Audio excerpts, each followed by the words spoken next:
Technology പുതിയൊരു എപ്പിസോഡിലേക്ക് എല്ലാ കുട്ടികൾക്കും സ്വാഗതം. ഞങ്ങളിപ്പോൾ ഉള്ളത് ബഹ്റൈനിലെ 200 വർഷം പഴക്കമുള്ള ശ്രീകൃഷ്ണ ടെമ്പിളിലാണ്. 200 വർഷം പഴക്കമുള്ള ഒരു ശ്രീകൃഷ്ണ ക്ഷേത്രം, അതും അറബി നാടായ ബഹ്റൈനിന്റെ മണ്ണിൽ. നമുക്ക് നോക്കാം ഈ ക്ഷേത്രത്തിന്റെ കാഴ്ച.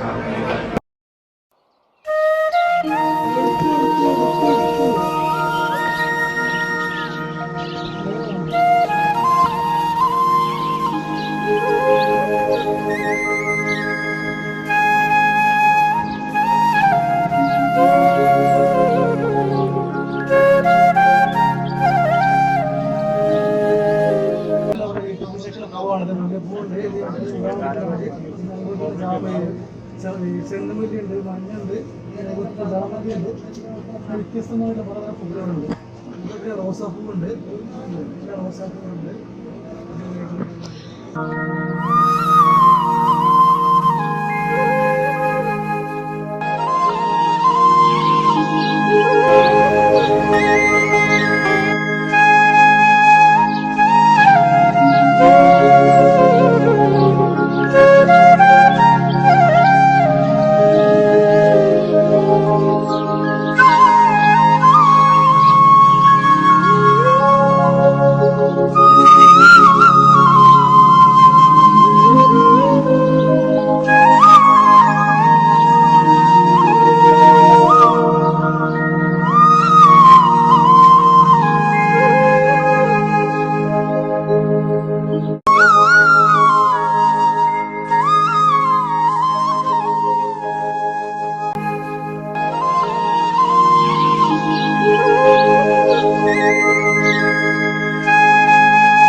Whenever you perform any puja or anything, temple is the right atmosphere. The ambience is very nice. Ambience is very nice. Devotees are there, and more people can take part in such worship.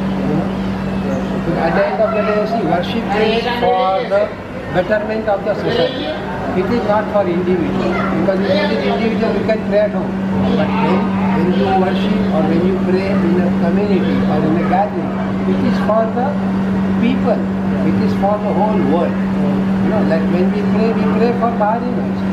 We pray for all the people. It's a great because 2,200 years Exactly. old. Yeah, it's an Arabic country. Exactly. Yeah, it's very great. You can imagine the kind of freedom and liberty what they have granted. Because 200 years old Hindu temple in an Islamic temple. That itself shows their openness. They are very thankful to the government and the Absolutely. We are really thankful to the people and government of the Bharat. It's a lovely place. Thank you very much. Most welcome. Most welcome. You can take the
അമ്പലത്തിലെ കാഴ്ചകളൊക്കെ കണ്ട് ഇവിടെ ഇരിക്കുകയാണ്. എന്തായാലും 1817 ഈ അമ്പലം ഇവർ സ്ഥാപിക്കപ്പെട്ടത്. ഇപ്പോൾ ഇന്ന് 2018 ഇപ്പോഴേക്ക് 201 വർഷം കഴിഞ്ഞു. വളരെ പഴക്കം ചെന്നൊരു അമ്പലമാണ് ശ്രീകൃഷ്ണ ക്ഷേത്രം ടെഹ്റനിലെ. അതുപോലെ തന്നെ നല്ലൊരു ആംബിയൻസ് ആണ്. വന്നിരുന്ന് കഴിഞ്ഞാൽ നമുക്കറിയാം വളരെ നല്ലൊരു ആംബിയൻസ് ആണ് ഇവിടെ.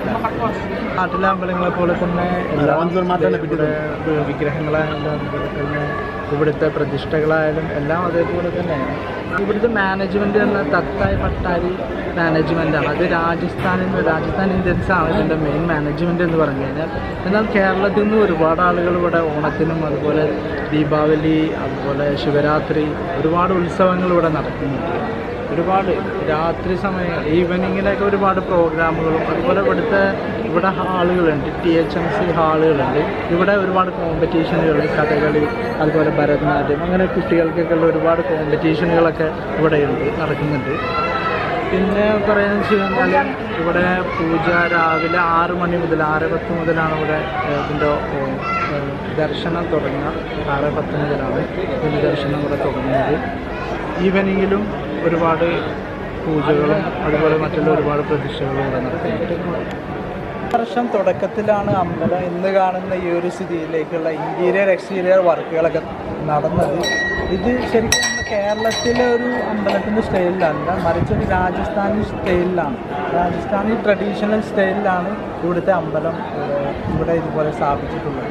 അപ്പോൾ കാശ് ഞങ്ങളങ്ങനെ അമ്പലത്തിൽ നിന്ന് ഇറങ്ങി ഇപ്പോൾ നന്നായിട്ടൊന്ന് വിശക്കുന്നുണ്ട്. അപ്പോൾ ഇവിടെ നല്ല അമ്പലത്തിൻ്റെ അടുത്ത് തന്നെ നല്ല വെജിറ്റേറിയൻ ഷോപ്പാണ്. നല്ല പക്ക വെജിറ്റേറിയൻ ഫുഡ് ലഭിക്കുന്ന ഒരു ഹോട്ടലുണ്ട്. അത് ആ ഹോട്ടലിൻ്റെ മുന്നിലാണ് ഞങ്ങളിപ്പോൾ ഉള്ളത്. ആനന്ദ് ഭവൻ. ഇവിടെ മലയാളികളുടെ ഇടയിൽ കുറച്ച് ഫേമസ് ഹോട്ടൽ തന്നെയാണ് ആനന്ദ് ഭവൻ. പക്ക വെജിറ്റേറിയനാണ്. നമുക്ക് ഹോട്ടലിലേക്ക് പോയല്ലേ?